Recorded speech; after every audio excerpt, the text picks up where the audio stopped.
ठीक है, एक बार फिर हम आगे चलते हैं। अभी हम लोग पढ़ेंगे रासायनिक अभिक्रिया के प्रकार। अर्थात जो रासायनिक अभिक्रिया हम लोग पढ़ रहे थे वो कितने तरह का हो सकता है, उस अभिक्रिया का जो यहाँ प्रकार दिया है कम से कम 9 प्रकार से हो सकता है। पदार्थों के बीच जो अभिक्रिया होती है वो 9 प्रकार की हो सकती है, जिसमें पहला प्रक्रिया आपको दिया गया है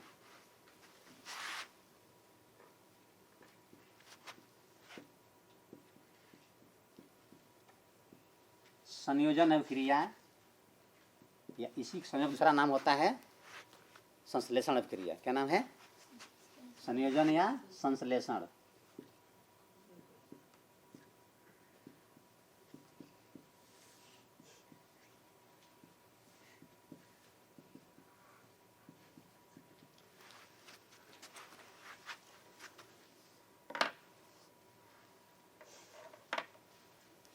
संयोजन संश्लेषण मतलब समझ रहे हैं? संयोजन का मतलब क्या है?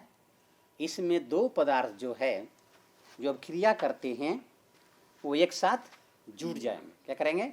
जुड़ जाएंगे। जैसे में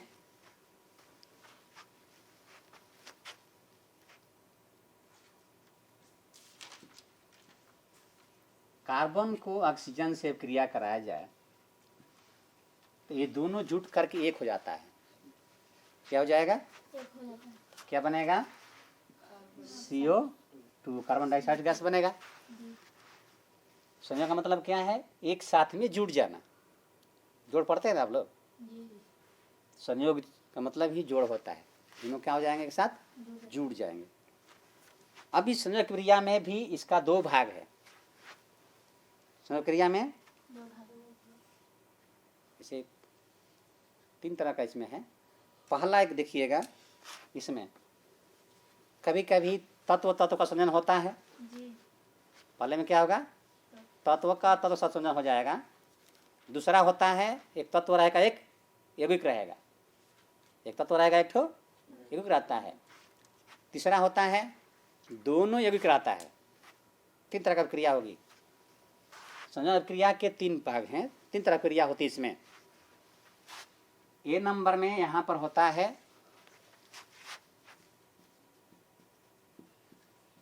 तत्व और तत्वों के साथ में ना 2 तत्व मिलकर तत्व की अभिक्रिया।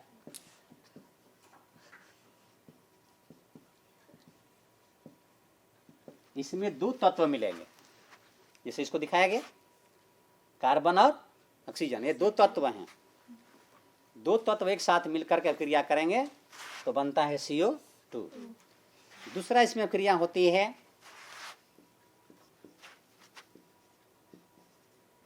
तत्व यौगिक।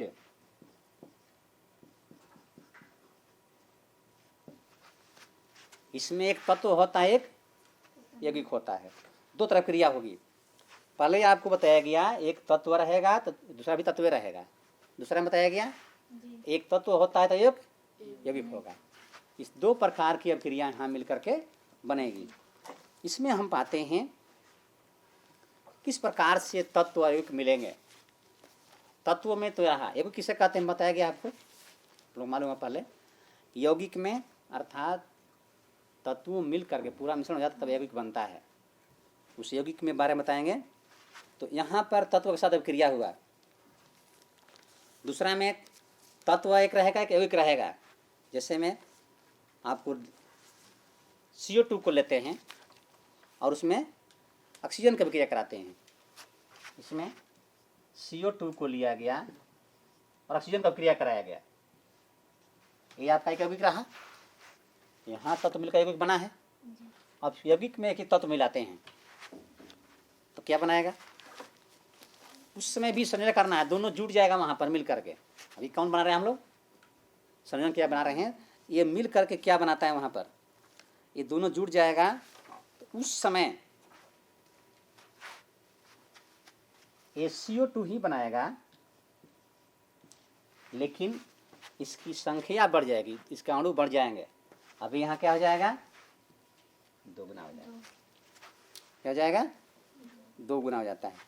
इस प्रकार से कार्बन डाइऑक्साइड गैस जो है जब ऑक्सीजन से प्रतिक्रिया कराएंगे, अर्थात एक यौगिक को एक तत्व से क्रिया कराएंगे, उस समय आपका कार्बन डाइऑक्साइड गैस ही का प्राप्त होती है, लेकिन उसकी क्या होती है, अणु संख्या बढ़ जाती है।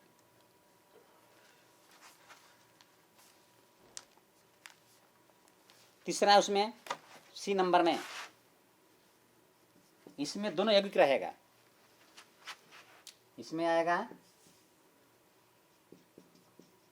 यौगिक पुनः यौगिक रहेगा। यौगिक से की अभिक्रिया, तीन तरह की अभिक्रिया इसमें संयोजन होती है। तत्व से तत्व की अभिक्रिया, तत्व से यौगिक अभिक्रिया, यौगिक से यौगिक की अभिक्रिया। इसमें दोनों यौगिक लेंगे, उसके फलस्वरूप क्या बनता है जानकारी करनी है। यौगिक में आप नाम देंगे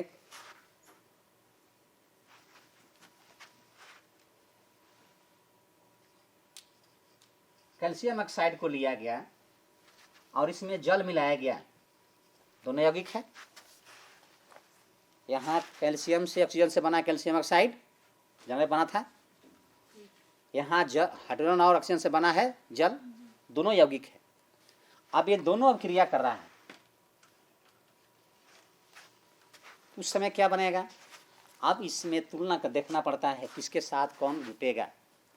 इन दोनों में आयन जो बनता है, विशेषकर आयन पर ध्यान देना पड़ता है, कौन आयन से कौन बना सकता है। तो उस वक्त में हम देखते हैं, यहाँ कहता है कौन अभिक्रिया करना है, यानी सब एक में जोड़ देना है। क्या करना है, सब जोड़ देना है। तो क्या बनेगा, तब बनता है कैल्शियम हाइड्रोक्साइड बनता है, यानी यह मिल करके बनाता है C अलग कैल्शियम हो गया, और जो आपका ऑक्साइड बनेगा उसको क्या करते हैं, ब्रैकेट में घेर लेते हैं, OH का 2 लिखते हैं। दुगो हो गया, एक यहाँ एक यहाँ 2 हो गया, H भी आपका 2 हो गया। तब ये भी आपका देखिए सब क्या हो गया, सब संयोजन हो गया, कोई बिखराव नहीं हुआ। सब में क्या हुआ, क्रिया संयोजन हो गई। इस प्रकार से समझा कहता है कि दो तत्व या एक तत्व एक यौगिक या दो यौगिक मिलकर क्या करते हैं, एक हो जाते हैं, तो उसको कहते हैं संयोजन अभिक्रिया। मालूम हो गया। ठीक, आगे देखते हैं। दूसरा हमारा क्रिया आता है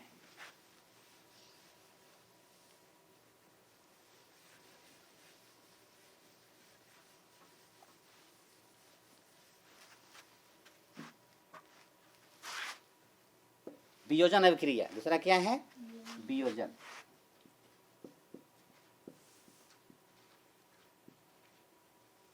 इसका दूसरा नाम है अपघटन। दूसरा नाम इसका होता है अपघटन अभिक्रिया।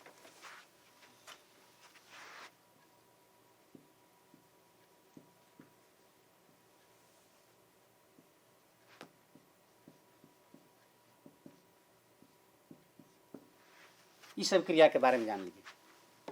वियोजन क्या है। बी मतलब ही होता है बिखराव करना, दो भागों में बांटना। यह टूट कर दो भाग में बन जाएगा, एक बना हुआ चीज दो भाग में बढ़ जाएगा, तो इसको कहते हैं वियोजन। टूट जाना, दो से या दो से अधिक भागों में क्या करना है, बढ़ जाना ही क्या कहलाता है, वियोजन अभिक्रिया कहलाता है। उसका अपघटन हो जाता है, टूट बिखराव हो जाता है। तो इस अभिक्रिया में यौगिक बने या चाहे आपका तत्व को भी हो, सीधा उसका जो नया पदार्थ बनता है वो टूट करके अलग अलग हो जाते हैं। तो इसमें हम देखते हैं, इस क्रिया को जानने के लिए वियोजन अभिक्रिया क्या है बता दिया गया। एक क्या रहेगा पहले से, इस अभिक्रिया में जो पदार्थ रहेंगे वो जब ही अभिक्रिया शुरू होगी तो उनका बड़ा जो अणु रहेगा टूट करके दो या दो से अधिक भाग में बन जाते हैं। ये कहलाता है वियोजन अभिक्रिया, इसको याद रखिएगा। जैसे मैं यहाँ पर कैल्शियम कार्बोनेट को लिया गया, अभी इस चीज को हम क्या कर रहे हैं, गरम करेंगे। क्या करेंगे, गरम करेंगे। मैं समीकरण बताया था स्नान करने के लिए, यहाँ लिखना पड़ेगा। क्या कर रहे हैं, गरम कर, यानी ताप बढ़ा रहे हैं उसको। क्या कर रहे हैं, गरम करेंगे तो यह दो भाग में टूट जाता है, बट गया अलग अलग। तो इस बनने के बाद ये सीधे बनाता है कैल्शियम का ऑक्साइड बनाता है और हाइड्रोजन गैस यहाँ निकलती है, मैं इसको सूत्र में क्या किया था, इसको ऊपर करने के लिए गैस बन का करना है, उसका ऊपर कर दिखाना है। इसमें आप समझ रहे हैं कैल्शियम कार्बोनेट आपका एक यौगिक था, जब इसको गर्म किया गया तो क्या हुआ, दो भाग में बंट गया, यही कहलाता है वियोजन अभिक्रिया। इसलिए इससे आप उदाहरण से मालूम हो जाता है वियोजन क्या है, किसी पदार्थ को अभिक्रिया के फलस्वरूप दो या दो से अधिक भागों में बंट जाना क्या है, वियोजन अभिक्रिया है। इस प्रकार से कई उदाहरण इसमें दिए जा सकते हैं। पोटेशियम क्लोराइड को लिया जाएगा, पोटेशियम कार्बोनेट को लिया जाएगा, सब टूट करके अलग अलग क्या हो जाएंगे, बढ़ जाते हैं। तो इस प्रकार से दूसरा अभिक्रिया हुआ। तीसरा इसमें अभिक्रिया आती है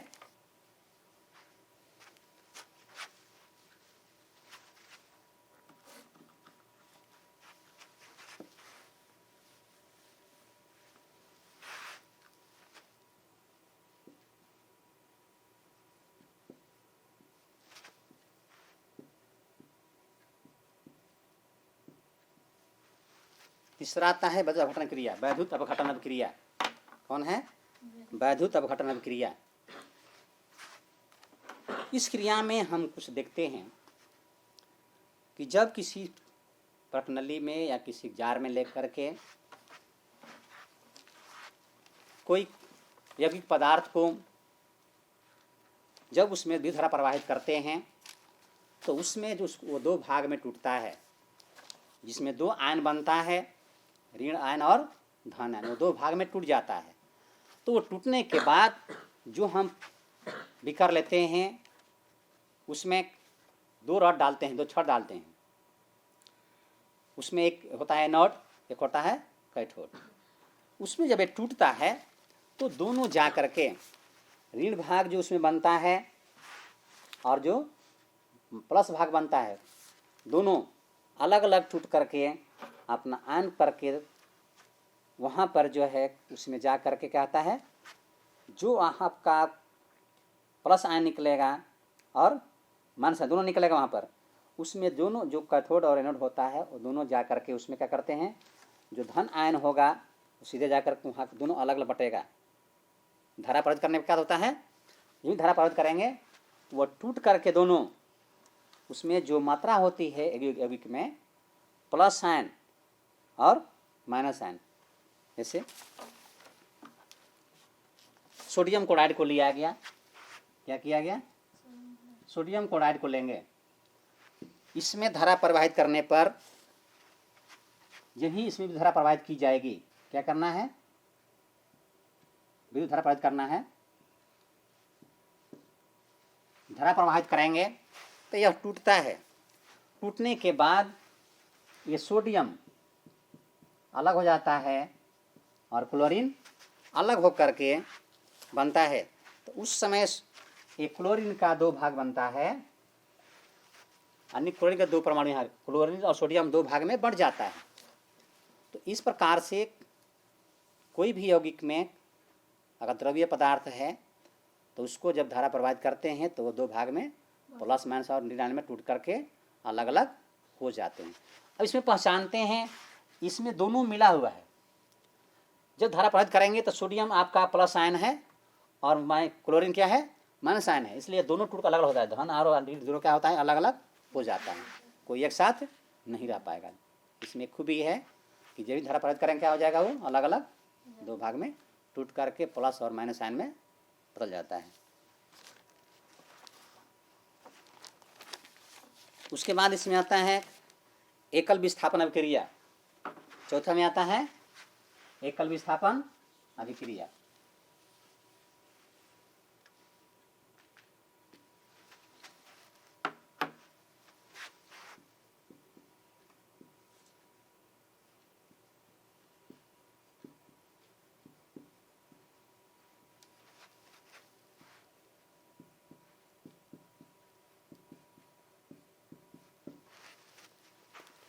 एकल विस्थापन अभिक्रिया क्या है, कहता है वैसी अभिक्रिया जिसमें किसी यौगिक का जो भी परमाणु उपस्थित रहते हैं वो सीधे उनके जो परमाणुओं की समूह होता है वो किसी दूसरे परमाणु के साथ क्या करते हैं, विस्थापित होकर के उसके दबाव डाल करके अलग हो जाते हैं, उसको कहते हैं एकल विस्थापन अभिक्रिया। कभी कभी आप कभी कबड्डी होती है, जो कमज़ोर होता है उसको क्या करता है, अपने ओर खींच लेता है थोड़ा दबाव डाल करके।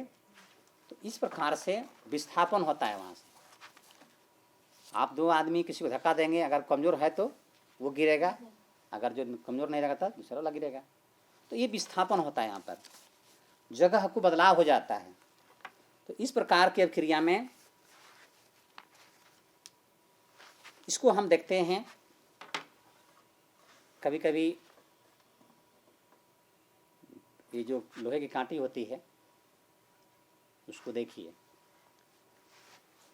उसमें जंग कभी लग जाता है, अगर उसको गर्म करेंगे तो फिर वो हटना शुरू करता है उस पर से, या उसको ठोंकते हैं वादन तभी क्या करता है, कुछ कुछ भाग हटता है। तो उस तरह से उसको विस्थापित करने की क्रिया है वहाँ पर।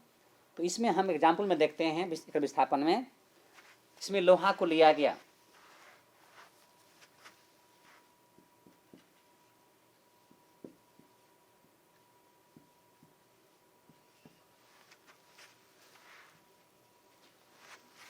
फेरस को कॉपर सल्फेट के साथ में क्रिया कराया गया। किसको?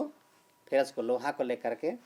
अब क्रिया कराने के बाद हम पाते हैं यहाँ पर जो है, देखिएगा यहाँ से विस्थापन Fe जो है आपका धन आयन है, Cu भी क्या है, धन आयन है, लेकिन यहाँ इसके साथ ही बंधा हुआ है। क्या है? इसके साथ यौगिक के रूप में है। अब ये फेरस जो है इसके साथ जब क्रिया करता है तो यह फेरस इसकी तुलना में थोड़ा सा बलवंत शक्तिशाली होता है। तो शक्तिशाली होने के चलते इस कापर को धक्का देकर भगा देता है, विस्थापित कर देता है और अपना जगह वहाँ ले लेता है। कभी कभी बहुत दोस्त लोग ऐसे ही होते हैं, दो दोस्त हैं, तीसरा दोस्त कभी चाहता है तो दूसरे को दोनों में लड़ा देगा, अपना उसके साथ मिल जाएगा, उसको हटा देगा। ये कहलाता है विस्थापन। उसको भगा देना, अपना जगह वहाँ पर ले लेना। तो इस प्रकार से यहाँ फेरस जो है कॉपर को धक्का देता है अब क्रिया करते समय, अर्थात थोड़ा सा कमजोर कर देता है। तो यह इसके साथ जो दोस्ती था उसके अपने साथ ले लेता है, तब बनाता है FeSO4 बना लेता है, और यहाँ पर Cu को करता है अलग, उसको क्या करता है, कॉपर को अलग कर देता है। इस तरह से इसको कहते हैं एकल विस्थापन। एक ही को भगाता है, दोनों को नहीं भगाएगा, एक को क्या करता है, विस्थापित कर देता है। इस प्रकार से यहाँ क्रिया होगी। समझ में आ रहा है? कोई भी पदार्थ जब यज्ञ के साथ अभिक्रिया करता है तो उसमें जो थोड़ा सा अपने को मजबूत रहता है, दूसरे को भगाकर अपना जगह वहां पर क्या करता है, ले लेता है। तो आपको भी ये क्रिया होना चाहिए, ये भी क्रिया आप ही करना चाहिए। कभी क्लास में फर्स्ट आता, अभी कोशिश कीजिए कि हम भी थोड़ा मेहनत करके क्या करें, उसको वहां से जगह को चेंज करें। ये आपका विस्थापन क्रिया हुआ। उसके बाद 5वां नंबर में हमको जानना है द्विविस्थापन या उभय विस्थापन।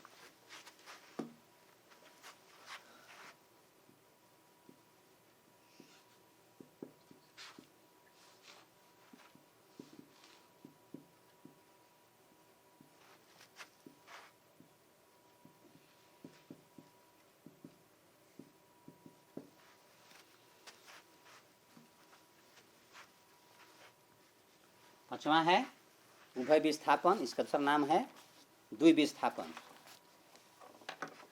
इसमें दोनों तरफ से क्रिया बदलाव होगा, स्थान दोनों तरफ से क्या करेंगे, अपना स्थान बदलेंगे इसमें।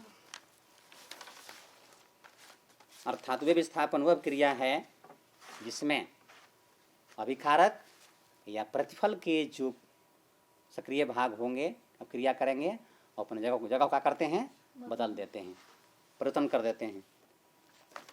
इसमें दोनों तरफ से होगा, दो दो होगा एक के साथ में। तो इसमें आप जैसे मैं एग्जाम्पल में यहाँ देख लेते हैं, सोडियम क्लोराइड को लेते हैं। किसको लेते हैं? सोडियम क्लोराइड का।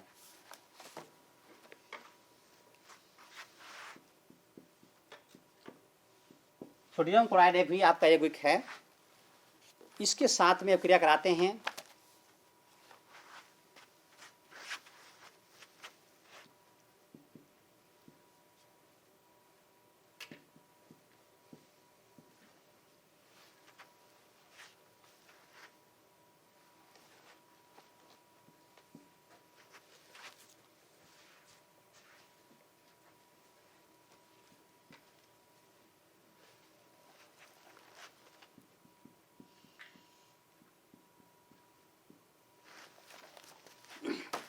देखिए विस्थापन पढ़िएगा, उभय विस्थापन दोनों को चेंज करना है। यहाँ से सोडियम क्लोराइड, सोडियम क्लोराइड में सोडियम आपका धनायन, क्लोरीन आपका ऋणायन, यहाँ Ag आपका धनायन NO3 ऋणायन, ये दोनों में विस्थापन कर रहा है। सोडियम को में जो क्लोराइड का मिला मात्रा है, सोडियम को यहाँ से धक्का इसको दिया, Ag को हटा कर जगह अपना ले लिया, Ag इनको क्या करती, सोडियम को भगा दिया वहां से। अभी यहाँ Ag जो है इसके साथ आकर के सोडियम को भगा रहा है, विस्थापित कर रहा है सोडियम को। सोडियम यहाँ से चला गया हट करके यहाँ, और ये Ag जो है सीधे क्या किया, क्लोरीन के साथ क्या कर लिया, क्रिया करके AgCl बना दिया। प्लस यहाँ जो आपका सोडियम था, ये सोडियम अब सीधे इसके साथ में, अर्थात यौगिक सोडियम का जो माइनस था उसको क्या कर दिया, त्याग कर दिया, विस्थापित कर दिया। किसको ले दिया, Ag से दे दिया। इसने अब Ag पकड़ लिया, और Ag के साथ जो नाइट्रेट यहाँ पर नाइट्रेट था उसका निगेटिव जो है सोडियम के साथ में क्या हो गया, जुट गया। दोनों ने अपना स्थान चेंज कर दिया, सोडियम चेंज कर दिया और Ag चेंज कर दिया। इस प्रकार से दोनों विस्थापन हो गया। इस अभिक्रिया से हम जानकारी मिल जाती है कि इस अभिक्रिया में दिखाया गया कि यहाँ पर दोनों यौगिक में, सोडियम क्लोराइड में भी और AgNO3 के भी, ये दोनों यौगिक में टूटने के बाद, क्रिया करने के बाद अपना अपना स्थान का कर दिए, बदल दिए। इसको कहते हैं द्वितीय विस्थापन अभिक्रिया या उभय विस्थापन अभिक्रिया। दोनों तरफ से हुआ, केवल एक ही नहीं। पहले में केवल एक हुआ था, अभी इसमें क्या हो रहा है, दोनों विस्थापन हो रहा है। इस प्रकार से ये आपका 5वां नियम में हम जान सकते हैं, द्वितीय विस्थापन कहेंगे या उभय विस्थापन, दोनों एक ही चीज है। इसको डबल भी द्वितीय विस्थापन भी कर सकते हैं, उभय विस्थापन भी कर, यानी जहाँ पर दो अभिकारक में, यानी अभिक्रिया में जहाँ दो पदार्थ अपना स्थान का करते हैं, परिवर्तित करते हैं, बदलते हैं, उसको कहते हैं उभय विस्थापन अभिक्रिया। और इसमें बहुत सारे उदाहरण हैं।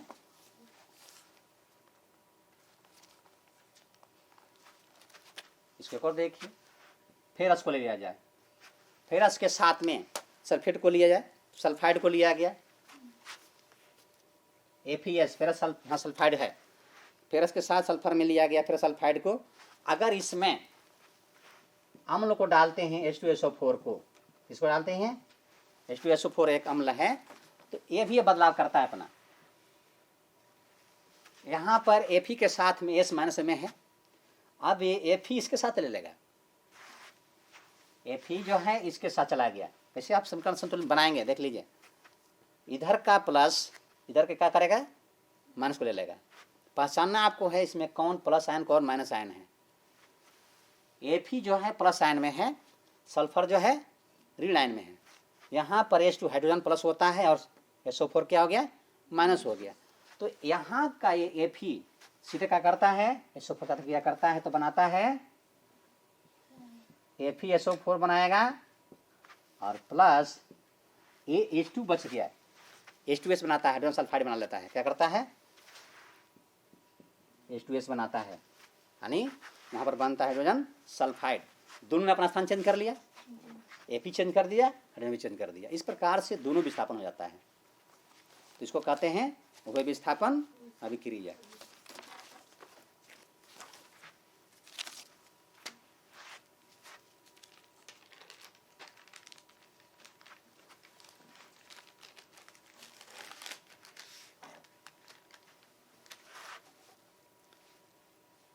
छठवां नंबर में है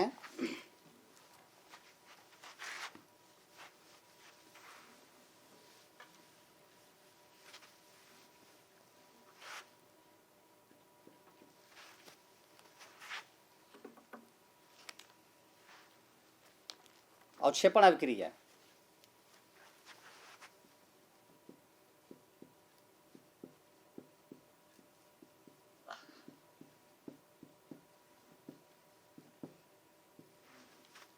अवक्षेपण में बताया हम पहले से अवशेष बचना चाहिए ना, कुछ पदार्थ उसमें क्या करते हैं, बच जाते हैं।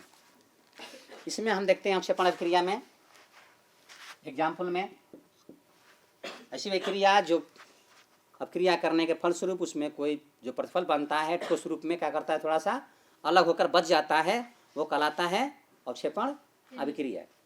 इसमें सोडियम क्लोराइड को लेकर के जब उसमें AgNO3 को हम क्रिया कराते हैं उस वक्त में यह Ag जो है Ag क्लोराइड बनाता है और उसमें जो सोडियम का नाइट्रेट बनता है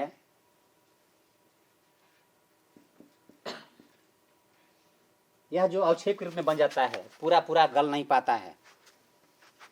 Ag के साथ में क्लोराइड बना लिया और सोडियम का जो नाइट्रेट बनता है इसमें कुछ अवशेष बाकी रह जाता है, पूरा पूरा नहीं गलता है, उसको नीचे क्या करते हैं हम लोग दिखा देते हैं।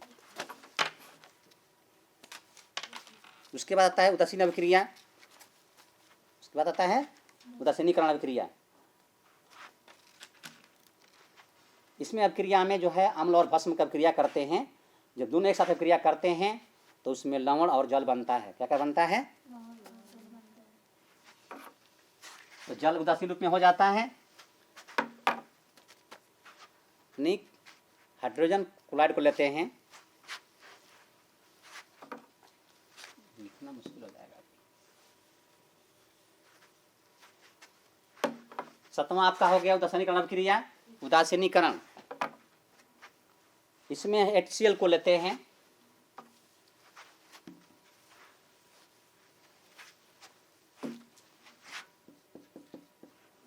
HCl के साथ में अभिक्रिया कराते हैं क्षार का, सोडियम हाइड्रोक्साइड को लेते हैं। ये आपका अम्ल हुआ और दूसरा वाला क्या हो गया, भस्म हुआ। जब अम्ल भस्म अभिक्रिया करता है तो उस समय जो यहाँ पर रहता है उसका सोडियम का क्लोराइड बनता है और आगे चल करके H2O बन जाता है, जल बनता है। ये उदासीनीकरण क्रिया में हो गया, जल बन गया, उदासीन हो गया। तो इस प्रकार की क्रिया होगी। और 8वां नंबर में आपको आता है प्रकाश रासायनिक अभिक्रिया। देखिएगा कभी कभी कुछ जब उसको मिलाते हैं तो उसमें प्रकाश भी निकलता है ना। प्रकाश की उपस्थिति में अब जब क्रिया करते हैं तो जैसे पेड़ पौधा देखते हैं, सूर्य के प्रकाश को लेता है, क्या करता है, अपना भोजन बनाता है ना। तो प्रकाशन क्रिया होती है, उसमें अपना भोजन बनाता है।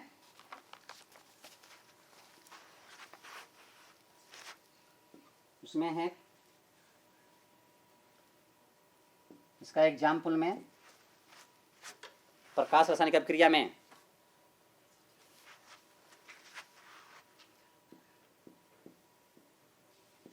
H2O Cl2 को लेकर के HCl जो बनता है 2HCl। इस प्रकार यहाँ जो है इसको मिल लेकर के पेड़ पौधे क्या करते हैं, अपना भोजन बनाने की शुरुआत करते हैं। उसके बाद अर्थात इसमें जो है आपका बनता है कार्बोहाइड्रेट और वही कार्बोहाइड्रेट जो है पेड़ पौधे के रूप में अपना भोजन के रूप में काम करते हैं प्रकाश को अवशोषण करके। और 9 में आता है ऑक्सीकरण और अवकरण अभिक्रिया। 9 कौन है, ऑक्सीकरण और अवकरण अभिक्रिया। इस सब क्रिया में दोनों क्रियाएं होती है, साथ एक साथ होती है। अवकरण भी होता है और ऑक्सीकरण भी होता है। ऑक्सीकरण अभिक्रिया में ऑक्सीजन का जो है वृद्धि होती है और हाइड्रोजन की कमी होती है ऑक्सीकरण में। वहीं अवकरण में ऑक्सीजन की कमी होगी और हाइड्रोजन की वृद्धि हो जाती है। इस क्रिया को हम कहते हैं ऑक्सीकरण और अवकरण क्रिया। इसमें क्रिया करने के पहले देखिएगा तो कभी कभी ऑक्सीजन बढ़ता है, कभी ऑक्सीजन की कमी हो जाती है। जिसमें ऑक्सीजन की वृद्धि होगी वो कहलाएगा ऑक्सीकरण, उसमें हाइड्रोजन की मात्रा कम हो जाएगी। और जिसमें ऑक्सीजन की क्या रहेगी, कमी होगी, हाइड्रोजन बढ़ेगा, वो कहलाता है अवकरण क्रिया। इसका दूसरा नाम है रेडॉक्स अभिक्रिया। परीक्षा में पूछता भी है इस सवाल को, ऑक्सीकरण अवकरण अभिक्रिया क्या है, और इस प्रकार से उसको जानते हैं। तो इसमें देखते हैं ऑक्सीजन का संयोग होता है 9 नंबर में कार्बन को देखिएगा, ऑक्सीजन की संख्या मिलाते हैं, क्या करते हैं कार्बन के साथ में, तो यहाँ पर बनता है CO2। इस प्रकार से ऑक्सीजन की वृद्धि हो गई यहाँ पर। तो और दूसरा में ये हो गया आपका ऑक्सीकरण, ऑक्सीकरण हो गया।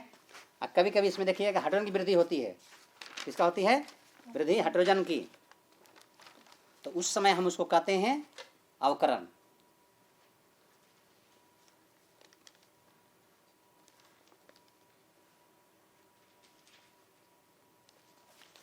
में H2 के साथ में क्लोरीन को लेते हैं, क्या करते हैं, क्लोरीन को लेते हैं, तो क्या बनाता है, HCl बनाता है ना, 2HCl। यहाँ पर हाइड्रोजन बढ़ गया, ऑक्सीजन की कमी हो गई यहाँ पर। तो इस प्रकार की क्रिया जिसमें ऑक्सीजन बढ़ा, ऑक्सीकरण, हाइड्रोजन बढ़ा, अवकरण क्रिया कहलाती है। समझ आ रहा है। इस प्रकार से इसका दूसरा नाम दिया गया है रेडॉक्स अभिक्रिया ना। इस प्रकार से आप क्रिया के 9 रूप आपको है, 9 प्रकार से क्रिया हम जानकारी कर सकते हैं। ठीक है, अगला बार में